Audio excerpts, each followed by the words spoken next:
Hey guys, I am going to go through the end of the book with you guys today and also give you some help for your 5.7, the summative assessment, the literary analysis essay. We're going to collect some more evidence today to help you with that part. And then we'll go over that 5.6, the monster quotes, which is also going to give you some textual evidence to help you with your essay today. So, as we're reading or going through the very end of the book, the novel Frankenstein, today we're focusing specifically on how the author, Mary Shelley, chose to structure the text, how she ordered the events, and how she manipulated time with the use of flashbacks from both Victor Frankenstein and, of course, the creature, and how it gives us the opportunity to look at multiple perspectives. We've talked several times about how whenever the perspective or the point of view and the narration changes, our opinion of this creature changes. In the beginning, when we had just heard from Victor Frankenstein, of course, we hear his side. We think that the creature is evil, that he does heinous activities, that he's, bad, and that he is a monster. Then, when we got that flashback of first person from the creature and we got to hear his side of the story, we started to kind of change our mind. We started to think maybe he was justified in his actions, maybe he was pushed, maybe he's not evil at all, and maybe he's not a monster. And so today we're going to focus a lot on how that changing of narration and how the flashbacks and the structure of this novel gives us the opportunity to see the feelings and emotions of the creature, to see things from his side. It gives us so much insight that it would not have if it was just a straight beginning to end chronological timeline. Those flashbacks and the changing of point of view is what gives us that opportunity. We're going to talk a lot about that and how purposeful it is. We're also going to be gathering some more textual evidence to prove your thesis as part of your literary analysis essay. Remember, that's your summative assessment at the end of this unit. You're choosing whether or not you believe that that the creature is a monster or is not. And at this point, you should have enough textual evidence to prove either one, but you might have changed your mind at some point along the way. So we're going to gather some extra textual evidence today with some direct quotations and analyze some things that happen in the book to help you prove your point. Is he good or is he evil? And then we're also going to go through the 5.6 and 5.7 just so you're clear on the directions and that we are all on the same page.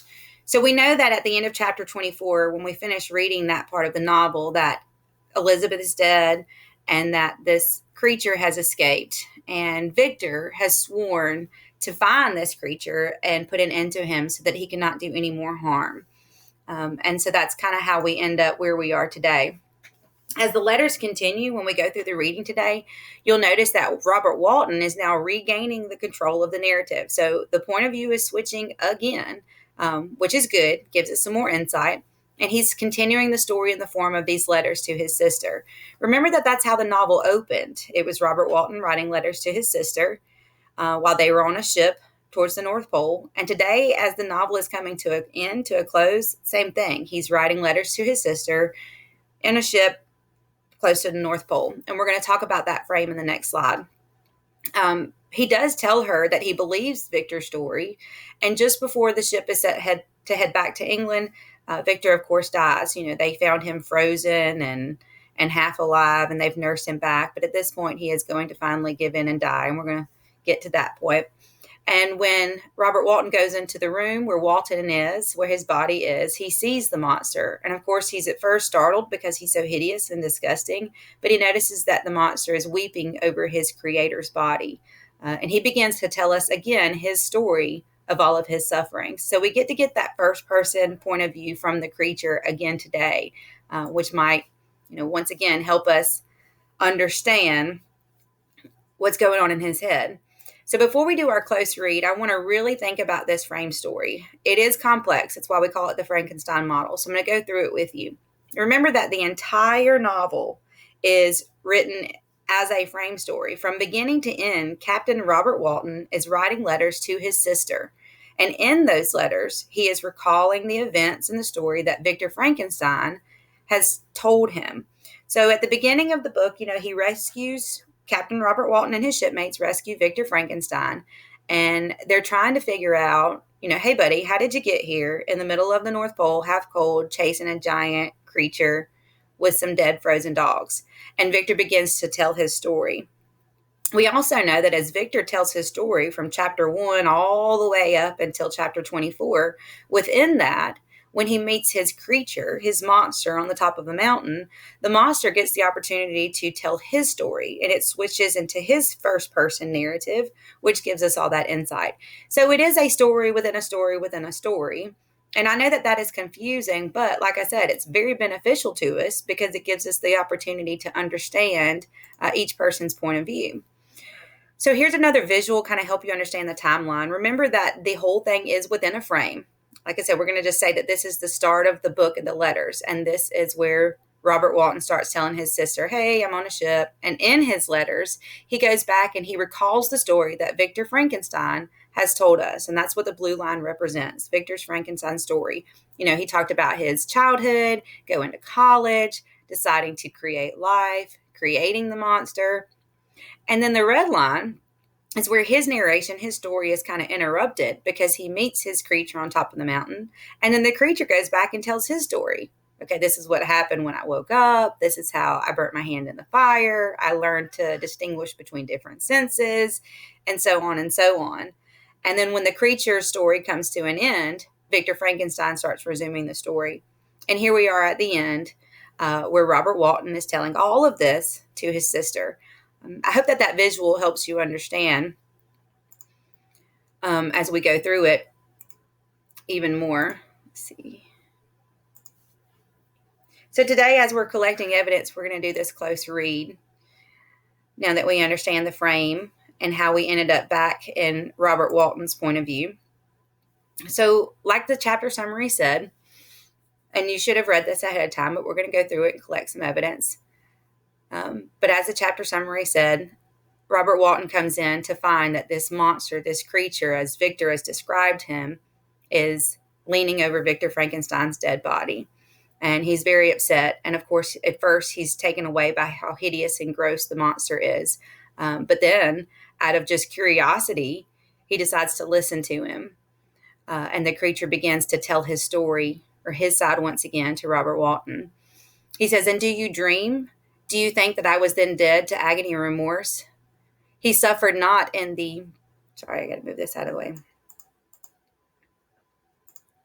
He suffered not in the consummation of the deed, oh, not the 10,000th portion of the anguish that was mine during the lingering detail of its execution. A frightful selfishness hurried me on, while my heart was poisoned with remorse. Key word, remorse. You know, if you're trying to justify this creature's actions, we know that in this statement alone, he's talking about his remorse and how his heart has been poisoned with it, which right away tells us that he feels guilt and remorse in his actions. Thank you that the groans of Clerval were music to my ears. My heart was fashioned to be susceptible of love and sympathy, and when wrenched by misery to vice and hatred, it did not endure the violence of the change without torture such as you could not even imagine. So he's pleading to Robert Walton, trying to justify his actions. He says, when I discovered that he, the author at once of my existence and of its unspeakable torments, dared to hope for happiness, that while he accumulated wretchedness and despair upon me, he sought his own enjoyment and feelings and passions from the indulgence of which I was forever barred, then impotent envy and bitter indignation filled me with an insatiable thirst for vengeance. I recollected my threat and resolved that it should be accomplished. I knew that I was preparing for myself a deadly torture, but I was the slave, not the master, of an impulse which I detested, yet could not disobey. I love that line. It really tells us that he, was not in control of his actions. He says that I was the slave and not the master to this impulse, and this impulse which I detested, yet could not disobey, which tells us that he didn't like this impulse. He absolutely, hated it, but could not disobey.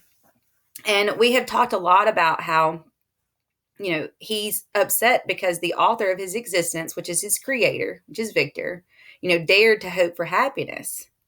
Yet he was unable to ever enjoy feelings of passions from others. He was forever barred from those things. And then how that has created his insatiable thirst for vengeance. So lots of good text in there to add to your claim one way or the other. He does admit to things that are horrible and awful, but yet he tries to justify it by talking about the misery and the pain that he himself has suffered from. And so I'm going to skip on down, and there's plenty of good text if you want to go back and read some more to add. He says, no sympathy may I ever find. When I first sought it, it was the love of virtue, the feelings of happiness and affection, with which my whole being overflowed, that I wished to be participated. But now that virtue has become to me a shadow, and that happiness and affection are turned into bitter and loathing despair. So once again, he knows that he is incapable of having those feelings of affection directed towards him. That's all that he ever wanted when he first awoke, when he first saw anything. It was just love and virtue, feelings of happiness. He wanted affection. He wanted to be, receiving some of the kindness and the qualities that he was capable of giving, which was unable to receiving. And he's again justifying his actions by saying that turned into bitter and loathing despair. And skip on down. Once I falsely hoped to meet with beings who, parting my outward form, would love me for the excellent qualities which I was capable of unfolding. I was nourished with high thoughts of honor and devotion. But now crime has degraded me beneath the meanest animal. No guilt, no mischief, no malignity, no misery can be found comparable to mine. When I run over the frightful catalogue of my sins, I cannot believe that I am the same creature whose thoughts were once filled with sublime and transcendent visions of the beauty and the majesty of goodness. But it is even so, the fallen angel becomes a malignant devil. Such a good allusion that Mary Shelley has used throughout the entire book, this allusion to Adam. I remember earlier on in the book when he talked about how he was similar to Adam because he was just created, but he was very different from Adam because Adam was allowed to have passions and affection received from others. He was allowed to, be with other people, and how he himself, this creature, was not. And so he says that he, the fallen angel, has now become a malignant devil. Such a good allusion if you're talking about how he is indeed a monster. Almost done. In this, when he starts talking about, for while I destroyed his hopes, I did not satisfy my own desires. They were forever ardent and craving. Still I desired love and fellowship, and I was still spurned. Was there no injustice in this? Am I to be thought the only criminal when all humankind sinned against me? Why do you not hate Felix, who drove his friend from his door with contumely? Why do you not execrate the rustic who sought to destroy the Savior of his child? Nay, these are virtuous and immaculate beings. I, the miserable and the abandoned, am an abortion to be spurned at, and kicked, and trampled on. Even now my blood boils at the recollection of this injustice. So he's still proving his point, right? And that is that he did not want to be evil in the beginning. He wanted love and affection, but he kept being mistreated. All he ever wanted was kind of dangled in his face while he watched the family in the cottage, and then it was all taken away from him. And he says, am I the only one who has sinned? Am I the only one who is the criminal when everyone has mistreated me? But it is true that I am a wretch. I have murdered the lovely and the helpless. I have strangled the innocent as they slept and grasped to death his throat who never injured me or any other living thing. I have devoted my Creator, the select specimen of all that is worthy of love and admiration among men, to misery. I have pursued him even to that irremediable ruin. There he lies, white and cold in death. You hate me, but your abhorrence cannot equal that with which I regard myself. I look on the hands which executed the deed. I think on the heart in which the imagination of it was conceived, and long for the moment when these hands will meet my eyes, when that imagination will haunt my thoughts no more. So this paragraph is great. It gives us a little bit of both of the evidence where he is in fact evil and a monster, and then evidence of to why he is not, where he is good.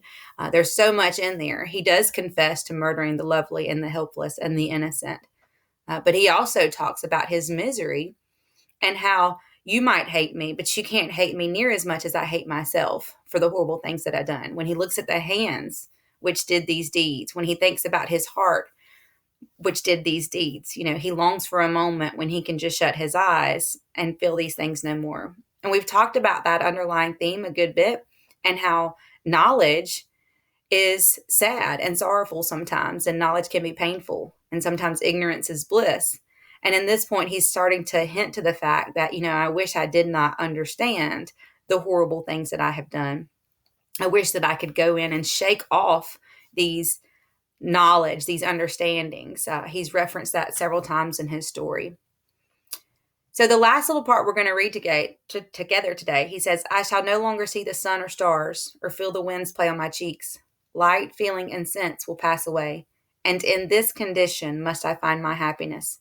Some years ago, when the images which this world affords first opened upon me, when I felt the cheering warmth of summer and heard the rustling of the leaves and the warbling of the birds, and these were all to me, I should have wept to die. Now it is my only consolation, polluted by crimes and torn by the bitterest remorse. Where can I find rest but in death?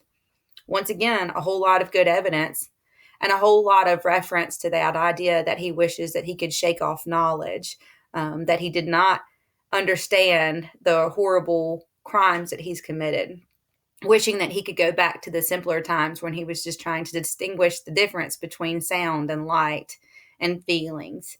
But once you gain knowledge, you can't really shake it off. But soon he cried with sad and solemn enthusiasm. Man, what a great line. Sad and solemn enthusiasm. Such a contradictory right there, such a contradicting set of terms. How can enthusiasm, which is excitement, be sad and solemn?